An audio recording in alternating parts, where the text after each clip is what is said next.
IPL 2026 mini auction সম্পূর্ণ বিশ্লেষণ ও বড় চমক। আইপিএল 2026 মিনি অকশন শেষ হয়েছে নানা চমক ও বড় অঙ্কের দর নিয়ে।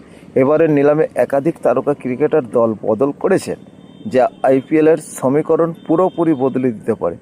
এই ভিডিওতে তো আমরা বিস্তারিত আলোচনা করব আইপিএল 2026 মিনি অকশনের সব হাইলাইটস, বিক্রি হওয়া খেলোয়াড়ের তালিকা এবং সবচেয়ে চমকপ্রদ সিদ্ধান্তগুলো নিয়ে। সবচেয়ে বেশি আলোচনায় ছিলেন ক্যামেরন গ্রিন, যিনি কেকেআরের কাছে রেকর্ড 25 কোটি 20 লক্ষ টাকায় বিক্রি হয়েছেন। এই মিডিল নিয়ে ক্রিকবাজ লাইভে হর্ষ ভোগলে, জয় ভট্টাচার্য এবং গৌরব কাপুর গভীর বিশ্লেষণ করেছেন।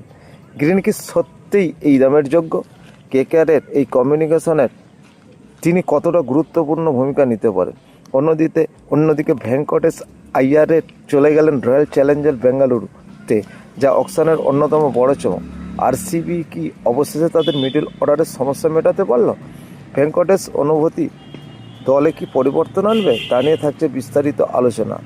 এছাড়া এই ভিডিওতে থাকছে আইপিএলের 2026 মিনি অকশনের বিক্রি হওয়ার সব গুরুত্বপূর্ণ খেলোয়াড়ের তালিকা, অকশনের 5টি সবথেকে চমকপ্রদ সিদ্ধান্ত, সরফরাজ খান পৃথ্বীর ভবিষ্যৎ নিয়ে বিশ্লেষণ, সিএসকে, মুম্বাই ইন্ডিয়ান এবং আরসিবি স্ট্র্যাটেজি ও টিম ব্যালেন্স রিভিউ।